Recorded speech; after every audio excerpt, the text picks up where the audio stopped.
Hi hello welcome back to my channel Sowji's lifestyle vlogs. ఎలా ఉన్నారండి మీరందరూ? నేనైతే బాగున్నాను అండ్ మీరు కూడా బాగున్నారు అనుకుంటున్నాను. ఇది ఒక బిజీ డే రొటీన్ అండి, where kids are going to school, I'm working the day and Kittu కూడా రోజు ఆఫీస్ ఉందన్నమాట. So all of us are like in a very big rush in the morning. కానీ ఆ రోజు నేను మల్టీ టాస్కింగ్ చేస్తున్నాను అనమాట. సో నాది 4 స్టవ్ బర్నర్ అండి. సో నేను ఏం చేస్తానంటే ఒక్కొక్కటి కాకుండా 4 స్టవ్స్ కంప్లీట్గా వాడేస్తాను.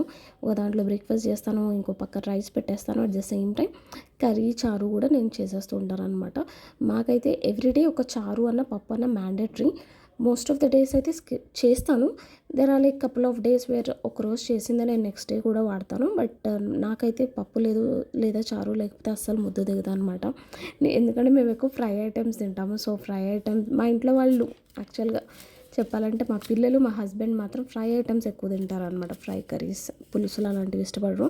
నాకేంటో పులుసులే ఇష్టం అనమాట. సో వాళ్ళ కోసం అని చెప్పేసి నేను వాళ్ళ కోసం ఫ్రై చేసి నా కోసం చారు పప్పు అనేది ఏదో ఒకటి అయితే చేసుకుంటాను. లేకపోతే అస్సలు నేను తినలేను అనమాట. సో చూస్తున్నారు కదా, నేనైతే ఇడ్లీ ఇవన్నీ నానబెట్టేశాను ఆ ముందు రోజే. యాక్చువల్లీ నేను వీక్కి సరిపడా ఒకేసారి నానబెట్టుకుంటాను. ఒకవేళ వీక్ మధ్యలో అయిపోతే మాత్రం 3 డేస్కి ఒకసారి అలా పెట్టుకుంటాను.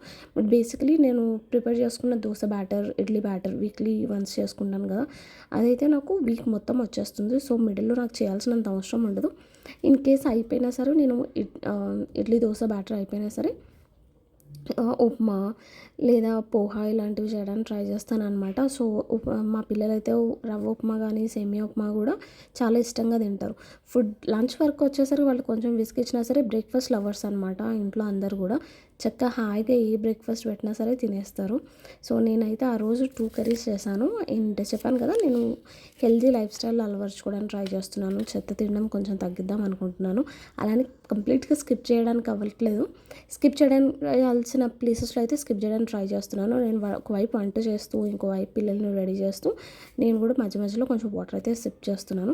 బికాస్ లెగ్సిన తర్వాత అట్లీస్ట్ ఒక 2 to 3 గ్లాసెస్ అన్న వాటర్ తాగాలండి. చెప్తారు 1 లీటర్ వాటర్ తాగాలి, 2 లీటర్స్ వాటర్ తాగాలని. బట్ నాకైతే అంత వర్కౌట్ అవ్వలేదు. నేను ఎప్పుడు కూడా అన్ని గ్లాసెస్ ఆఫ్ వాటర్ తాగలేకపోయాను. So I'm sticking to 1 to 2 glasses of water అనమాట. నేను బ్రేక్ఫాస్ట్ చేసే ముందు ఆ వాటర్ అయితే ఫినిష్ చేస్తున్నాను. అండ్ చూసారు కదా, నేను మనం ఎంత పాలకూర తోటకూర తీసుకున్నా సరే అది కర్రీ అయ్యేసరికి ఒక చిన్న బౌల్లో ఉన్నంత కర్రీ అయ్యింది. సో ఆ కర్రీ అయితే నాకు ఒక్కదానికి కెవిన్కి కొంచెం కొంచెం పెట్టడానికి సరిపోతుంది. వాళ్ళకైతే నేను డైలీ లీఫీ వెజిటేబుల్స్ పెట్టట్లేదు, కానీ నేనైతే తినడానికి ట్రై చేస్తున్నాను. అండ్ ఎవ్రీడే మనం గుర్తుపెట్టుకోవాల్సింది ఏంటంటే ప్రోటీన్ అనేది చాలా ఇంపార్టెంట్ అండి. ఒక ఏజ్ వచ్చాక డైలీ, ఒక ఏజ్ వచ్చాకని కాదు, పెద్దవాళ్ళకైనా చిన్నవాళ్ళకైనా ప్రోటీన్ కంటెంట్ అనేది చాలా ఇంపార్టెంట్. సో అదైతే తినడానికి ట్రై చేయండి.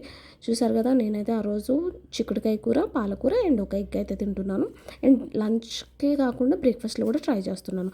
మీరు కూడా డెఫినెట్గా ప్రోటీన్ అయితే తీసుకోవడానికి ట్రై చేయండి. బియట్ ఎగ్స్, పప్పు, సోయా, పన్నీర్ ఇలాంటివి చాలా ఉంటాయండి ప్రోటీన్ కంటెంట్. డెఫినెట్గా తీసుకోవడానికి ట్రై చేయండి.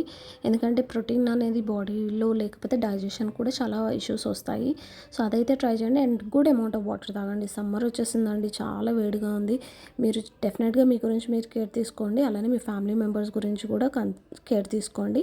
And that's all for today's video అండి. If you like this video, please don't forget to like, share and subscribe. And I will see you all in my next video. Thank you. Bye bye.